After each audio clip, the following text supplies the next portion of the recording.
अस्सलाम वालेकुम वरहमतुल्लाहि वबरकातुहू। उम्मीद और दुआ है कि आप और आपके घर वाले सभी खैरियत से होंगे, ऐसा मैं हमेशा कहता हूँ और मैं हमेशा बस ऐसा ही कहता हूँ। एनी हाउ, सर्दी को जितना ज़्यादा महसूस करेंगे सर्दी आपको उतना ज़्यादा लगेगा, और मेरा ये मानना है कि सर्दी को अगर महसूस मत किया जाए तो सर्दी आपको नहीं लगेगा। क्योंकि फ़िलहाल मुझे ठंड लग रही है और मैंने ख़ुद को कजा हुआ है, यानी कि मैं शर्ट भी पहन रहा हूँ, उसके ऊपर मैंने ये भी पहना हुआ है, क्या कहते हैं इसको, आई डोंट नो। एनी हाउ, तो कहने का मकसद ये है कि सर्दी में इंसान खुद को कज लेते हैं किसी न किसी तरह, मगर गर्मियों का ये हिसाब नहीं है। गर्मियों में मामला थोड़े पेचीदा हो जाते हैं, पेचीदा क्या, नाजुक हो जाते हैं। कि सर्दियों में बंदा ये कह सकता है कि जी ठंड को जितना महसूस करेंगे ठंड आपको उतनी लगेगी, मगर गर्मियों के बारे में ऐसा नहीं है। नो नो नो, क्योंकि गर्मियों में ना आप ना चाहते हुए भी गर्मी महसूस नहीं होती, गर्मी लगती है। सर्दियों में तो चलो बंदा खुद को अच्छी तरह से कज लेता है, मैं इसके ऊपर अगर वो चादर ले लूँ, वो रज़ाई कंबल ले, एग्जैक्ट्रा एग्जैक्ट्रा। पर गर्मियों में बंदा क्या करे, कपड़े उतारते मगर वो भी इसका हल नहीं है, क्योंकि अगर बंदा ऐसा करता भी है तो भी चिप चिप और भी साउंड्स है मैं निकाल सकता हूँ, but that would be inappropriate, क्योंकि बच्चे भी देखते हैं ना मेरे चैनल पे। So yeah anyhow, today we have some really interesting stories. क्योंकि ये जिन्होंने भेजी हैं, कुछ तो स्टोरीज़ मुझे ये नहीं समझ आती कि लोग क्या सोच कर लिखते हैं, कि कभी कभी मेरा दिल करता है कि मैं उन स्टोरीज़ को डिबंक करूं। डिबंक का मतलब होता है कि उनको तोड़ कर ना उनका एक नतीजा निकाला जाए कि ये रियलिटी है, ये ऐसे है वैसे है। बट एनी हाउ, हमें तो सुनने से घर से, तो हम स्टोरीज़ सुनेंगे और इन्जॉय करेंगे, क्योंकि सर्दियाँ हैं, कंबल में घुस के कहानियाँ सुनने का किसको मज़ा नहीं आता। So the first story that we are going to listen today, ये बर्फ़बारी के दिन थे जब ये वाक़या पेश आया इन मोहतरमा के साथ। और ये कहते हैं कि आज से 4 साल पहले का वाक़या। तो जहाँ ये इनकी रहाइश है वो काफ़ी सुनसान इलाका हुआ करता था किसी ज़माने में। तो वहाँ पर एक मरतबा इनके दरवाज़े पर दस्तक हुई थी, बहुत रात के कह लें, तकरीबन कोई मिड ऑफ द नाइट। तो अब ताज्जुब की बात थी कि इतनी रात को कौन दस्तक देता है और कौन इतनी रात को मेहमान बनकर आता है। खैर, आगे क्या हुआ क्या नहीं, वो दस्तक किसकी थी, क्या मामलात, क्या सिलसिले पेश आए, तो वो जानने के लिए आइए सुनते हैं। ये वाक़या आज से 4 साल पहले का है, जब मेरे अब्बा काम के सिलसिले में शहर से बाहर किसी फैक्ट्री में काम किया करते थे।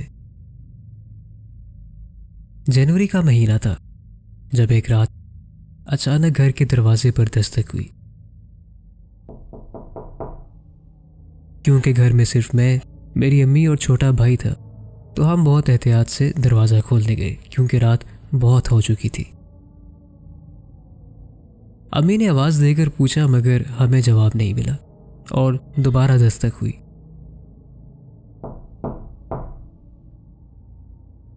अम्मी ने बहुत ठंड के बायस दरवाज़ा खोलने का फैसला किया और हमें अंदर जाने को कहा।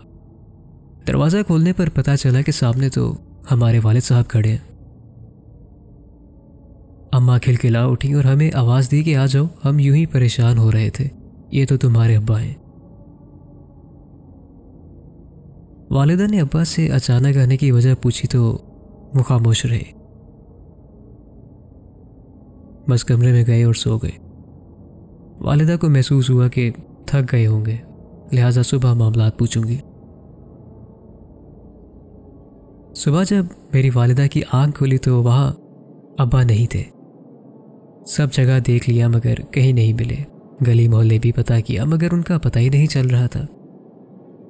यूं कभी बताए बगैर और मिले बगैर वो काम के लिए नहीं निकले। मैंने अब्बा को फौरन कॉल मिलाई और उनसे पूछा कि आप कहाँ हैं। तो उन्होंने मुझे नींद के आलम में जवाब दिया और पूछा कि खैरियत। मैंने पूछा क्या मतलब खैरियत, आप बगैर बताए काम के लिए कैसे निकल गए। जो जवाब उन्होंने दिया वो जवाब आज तक हमारे लिए एक सवाल बनकर रह गया। अब्बा ने कहा कि मैं तो घर आया ही नहीं और ना ही कुछ दिन तक मेरे आने का इरादा है। तो जो हमारे घर आए हमारे वालिद की सूरत में और बाकायदा रात रुके, तो वो कौन थे।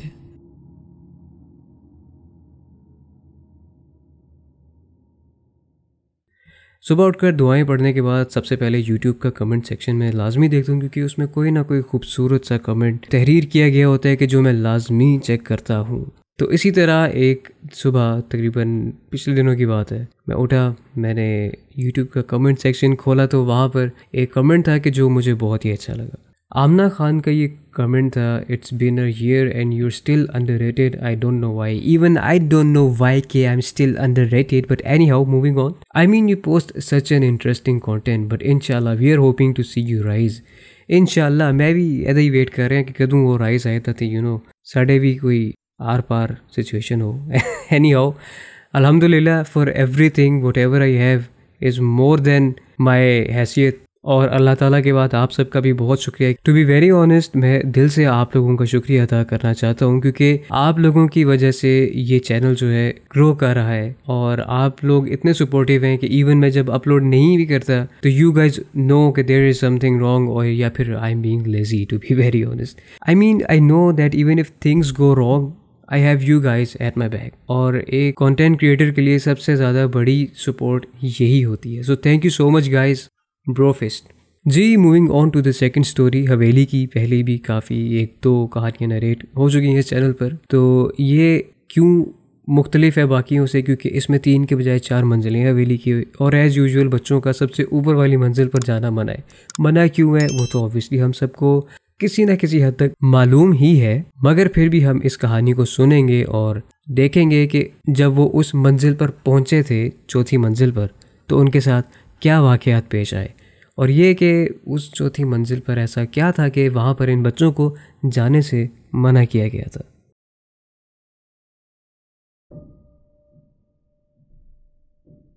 जब हम गर्मियों की छुट्टियों में दादी के घर जाया करते थे,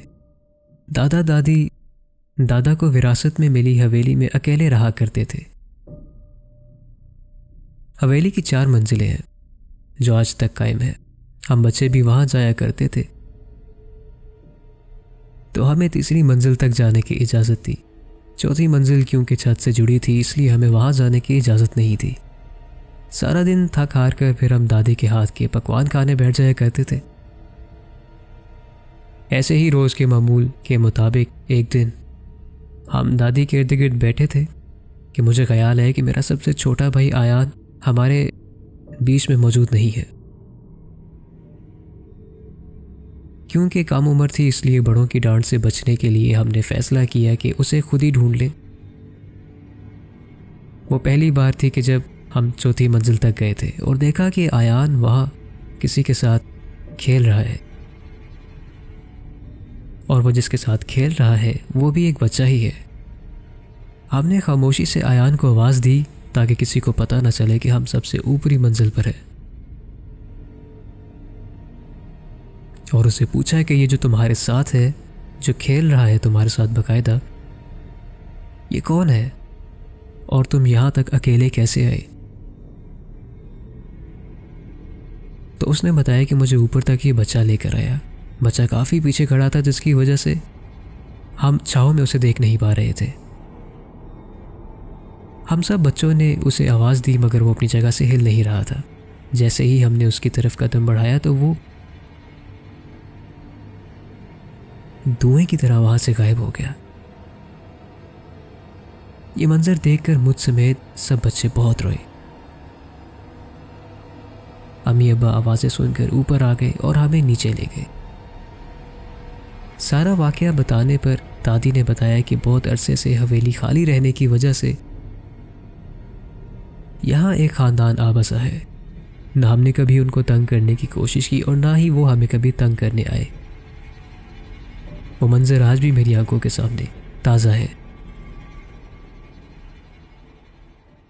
कोरोना की वजह से इस दफ़ा टूरिज़्म पर बहुत ज़्यादा फ़र्क पड़ा है। मैं खुद टूरिज़्म का एक शौकीन इंसान हूँ। टूर्स पर ऑन एंड ऑफ मैं जाता रहता था, मगर इस मर्तबा मैं नहीं जा सका due to the virus and all this stuff and this and that. फिर घर वालों की बातें कि नहीं बच्चे बाहर नहीं जाना, तुमने घर में बैठे रहना है, बहुत समस्या हो जाएगी। एनी हाउ, तो हालात हर किसी के डिफरेंट होते हैं। तो एनी हाउ, ये कहानी एक जनाब की है। लॉकडाउन से पहले का ही ये वाक़या है कि जब इन्होंने अपने दोस्तों के साथ मरी जाने का प्लान किया और वहाँ पर इनको शौक़ था किसी तन्हाई में बैठकर गाने सुनने का। तो इन्होंने क्या किया कि एक जगह ढूंढी, माल रोड से उतर कर करीब में, वहाँ पर इनको इनकी तन्हाई का आलम मिल ही गया। तो जनाब बैठे और गाने सुन रहे थे। गाने सुनते सुनते किसी और ने इनको कुछ और सुना दिया, और जब वो उन्होंने महसूस किया तो उनको बाकायदा कुछ देखने को भी मिला। वो क्या था, वो क्या सिलसिला था, आइए सुनते हैं।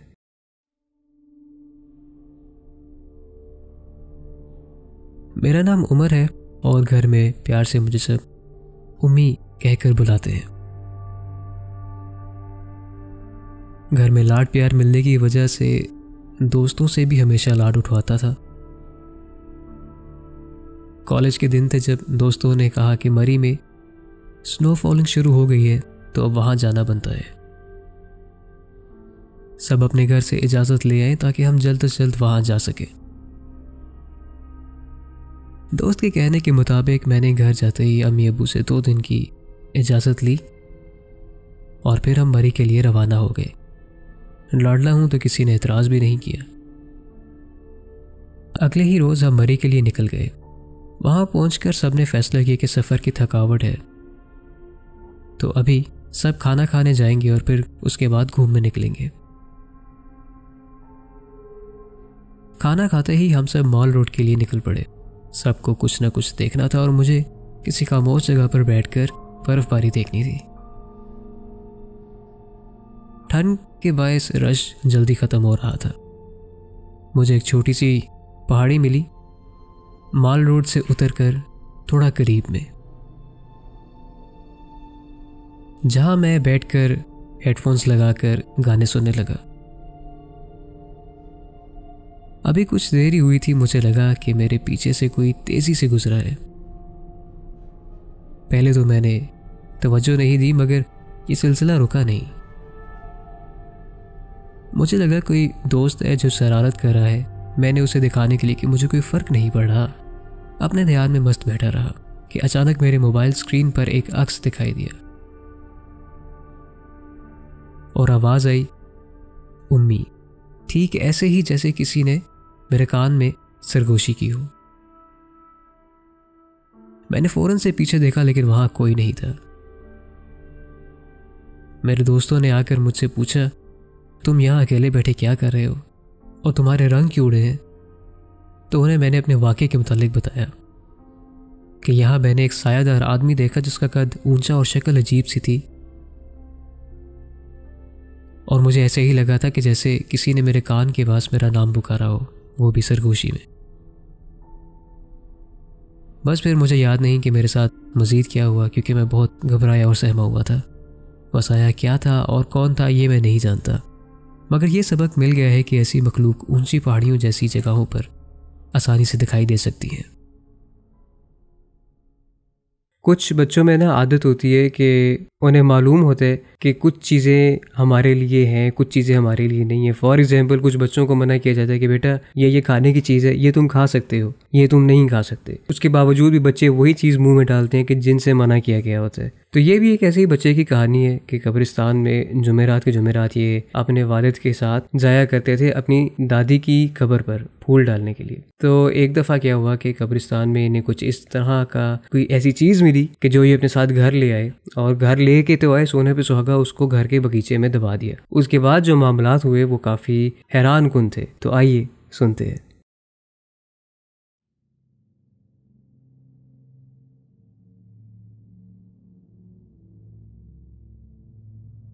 मैं और मेरे अब्बा हर जुमेरात कब्रिस्तान अपनी दादी की कब्र पर जाते हैं। उनकी वफ़ात के बाद ऐसी कोई जुमेरात नहीं गुजरी कि हम कब्रिस्तान फातिहा के लिए ना गए हों। दादी की वफ़ात को 5 साल हो गए हैं और ये वाक़या आज से 5 साल पहले का है, जब दादी को गुजरे हुए कुछ महीने हुए थे। जुमेरात आई, मैं और अब्बा फूल और पानी का कंटेनर लिए कब्रिस्तान के लिए निकल गए। मैं अभी कब्र पर पानी डाल रहा था कि अब्बा ने आवाज़ दी, यहाँ आओ, छोटी कब्रों पर भी पानी डाल दो। छोटी कब्रों पर जाते हुए रास्ते में एक फूल मिला जो निहायत खूबसूरत था। शायद ऐसा गुलाब मैंने कभी कहीं देखा ही नहीं था, और वो अपनी किस्म में एक लाजवाब गुलाब था। उसकी खुशबू भी बहुत ताज़ा थी, ऐसे ही जैसे अभी किसी ने उसे पौधे से उतारा हो। मुझे वो बहुत पसंद आया, तो मैंने उसे जेब में रख लिया कि अपने घर जाकर बाग में लगाऊंगा, ताकि जैसे और भी फूल आए। कब्रिस्तान से फारिग होकर हम घर आए और उस फूल को मैंने अपने बगीचे में दबा दिया। रात का खाना खाया और सब सो गए। फजर से 1 घंटा पहले मेरी आंख खुली तो अब्बा के कमरे से बहुत ऊंची ऊंची आवाज़ें आ रही थी। मैं घबरा कर उठा और अब्बा के कमरे की तरफ भागा। जैसे ही मैं वहां पहुंचा तो देखा कि अब्बा शीशे की तरफ मुंह करके बैठे हैं और बहुत ऊंची आवाज में किसी के साथ बात कर रहे हैं, मगर कुछ समझ नहीं आ रहा था क्योंकि वो बहुत अजीब जुबान में बात कर रहे थे। मैंने डरते हुए अब्बा को आवाज़ें दी, मगर वो नहीं रुके और उनकी आवाज़ और भारी होती गई। मैंने हिम्मत करते हुए अब्बा के पास जाने का फैसला किया और जब उनके पास गया तो देखा कि उनका चेहरा पसीने से भरा था, बहुत ठंड होने के बावजूद, और शीशे में उनकी अक्स की जगह कोई काला साया दिखाई दे रहा था। मैंने ऊंची सी आवाज में आयतुल कुर्सी का विर्द किया और हिम्मत करते हुए पढ़ता गया। साथ अब्बा को झंझोड़ा तो वो बेहोश हो गए और कितनी देर के बाद उन्हें होश आई। जब होश में आए तो पूछने पर उनको कुछ याद नहीं था। ना तो वो जुबान आम थी और ना ही उनका लहजा। मैंने उस फूल को फौरन अगले ही दिन बाग से निकालकर वापस कब्रिस्तान में जाकर रख दिया। उसके बाद से ऐसा कोई वाकया दोबारा नहीं हुआ।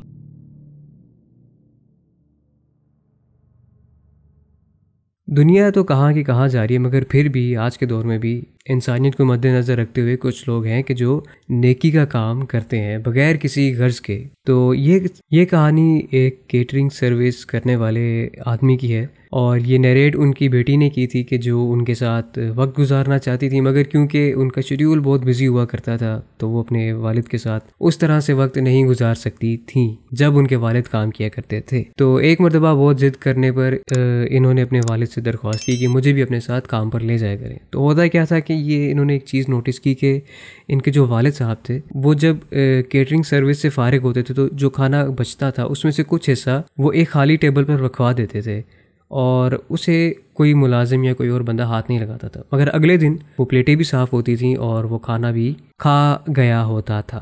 तो ये सब कैसे होता था और ये क्या वाक़या है जो इन्होंने एक दफ़ा अपनी आंखों से भी देखा, आइए सुनते हैं।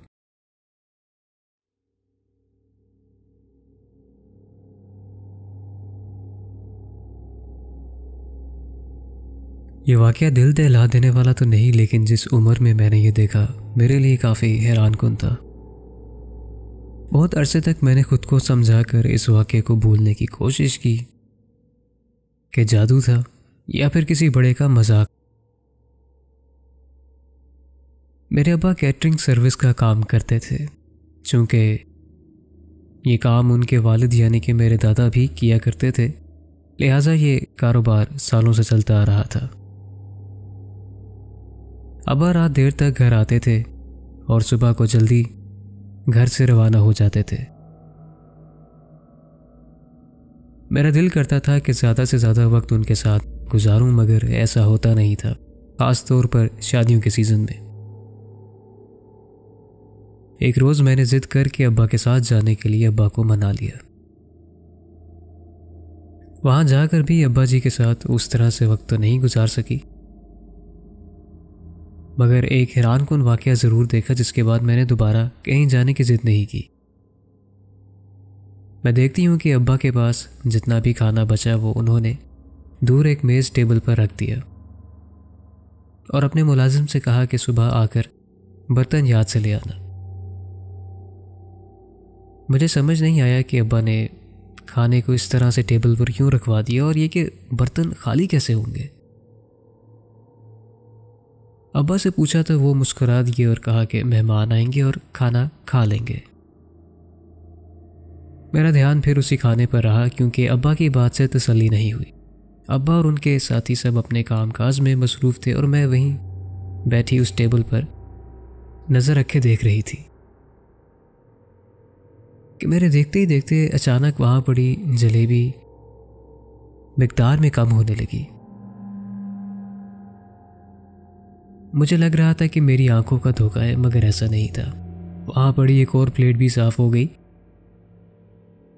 ये देखना ही था कि वहाँ से उठकर अब्बा के पास भागी और उनको ये बताया कि मुझे कोई तंग करने के लिए ऐसा कर रहा है, आप चलें और मना करें अपने साथियों को।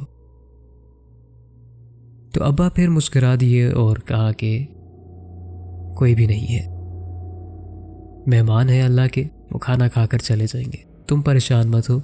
और बस फिर हम घर आ गए। जैसे जैसे बड़ी हुई और कुछ इल्म हुआ तो समझ आई कि कोई मखलूक थी जिनके लिए अब्बा खाना छोड़ा करते थे। अब्बा अब काम नहीं करते, मगर जब तक उन्होंने ये काम किया वो अल्लाह के मेहमान समझकर यूं ही खाना दिया करते थे। सऊदीया की जब बात आती है तो फिर सऊदीया तो जन्नत के वाक़यात से भरा पड़ा है, और जितनी भी आप जिन स्टोरीज़ कलेक्ट कर सकते हैं वो सऊदीया और ये पर्शियन हिस्ट्री से आपको मिल सकती है। तो इवन ख़ुद भी मुझे कुछ वाक़यात पता हैं कि जो सऊदीया से रिलेटेड हैं, कि मेरे भाई जिक्र करते हैं कि उन्होंने ख़ुद अपनी आंखों से एक घर देखा है कि जिसके आर पर जो सरिये थे वो उसके आर पार हुए थे, और उसकी शेप कुछ इस तरह से थी कि वो मशीन का काम नहीं लगता था, बाकायदा ऐसे लगता था कि किसी फोर्स या किसी एंटिटी ने पकड़कर उसे ज़ोर से उस घर के आर पार किया हो। और वो बताते हैं कि उस घर में जन्नत की लड़ाई हुई थी कि जिसकी वजह से वो जो मेटल के रोड्स हैं वो बिल्कुल ऐसे आर पार हुए हैं कि जैसे मक्खन की तरह ना किसी ने उसके अंदर घुसेड़ दिया हो। एनी हो, ये कहानी भी सऊदीया की है, और जिन मोहतरमा ने ये शेयर की उनके भाई से ये वाक़या रिलेटेड है। उनके भाई के साथ ये वाक़या पेश आया था कि टेम्परेरी वो एक जगह पर रहने के लिए गए थे, क्योंकि तब उनके किसी काम की तामीर चल रही थी जहाँ पर उन्होंने अगेन शिफ्ट होना था। तो जो टेम्परेरी रहाइश थी वहाँ पर उनके साथ कुछ अजीब सा वाक़या पेश आया। तो आइए सुनते हैं। मेरा ताल्लुक़ सऊदीया से है, वहीं पैदा हुई और वहीं बड़ी हुई। मेरे भाई जिस कंपनी में काम किया करते थे वो मार्केटिंग से रिलेटेड थी। हमें अक्सर उनके लिए रहने के लिए जगह चेंज करनी पड़ती थी। बहुत बार तो ऐसा भी हुआ कि मेरी वालिदा और भाई एक जगह रहते थे और मेरे बाकी बहन भाई मेरे अब्बा के साथ दूसरे शहर में रहा करते थे। ऐसे ही एक दफ़ा हमें जगह तब्दील करनी पड़ी और हमें दूसरे शहर जाना पड़ा। वहाँ जिस जगह मकान मिला उसकी कुछ कंस्ट्रक्शन का काम बाकी था। चूँकि हम सिर्फ कुछ ही हफ्तों के लिए वहाँ रुकना चाहते थे तो भाई ने एतराज़ नहीं किया और कहा कि हमें एक कमरा ही इस्तेमाल करना है, इसलिए आप काम जारी रखें। हमारे वहाँ रहते हुए ही एक कमरा तामीर हो गया और काम वहीं रुक गया। बस उसकी सामने वाली दीवार नहीं बनी थी। खैर, जैसे ही भाई का काम मुकम्मल हुआ हम वहाँ से अपने घर वापस चले आए। वापसी पर भाई को ख्याल आया कि वो एक बैग वहीं छोड़ आए हैं जिसके लिए हमें दोबारा जाना पड़ा। मैं और भाई फ्लैट में एंटर हुए तो देखा कि वो कमरा जो अभी हमारे निकलने से पहले बिल्कुल सही सलामत और तैयार था, अब उसकी दीवारें ढेर पड़ी हुई थी। भाई ने मालिक मकान को कॉल मिलाई तो मालूम हुआ कि वो कमरा कई सालों से बनाने की कोशिश कर रहा है, मगर हमेशा इसकी दीवारें गिर जाती हैं। बाकी पूरा फ्लैट सही सलामत होता है सिवाय इस एक कमरे की जगह के। यहाँ ना तो मैं कुछ रख सकता हूँ और ना ही इसे इस्तेमाल कर सकता हूँ, क्योंकि इसे कभी मुकम्मल ही नहीं कर सका। हर दफ़ा ये कमरा गिर जाता है या गिरा दिया जाता है।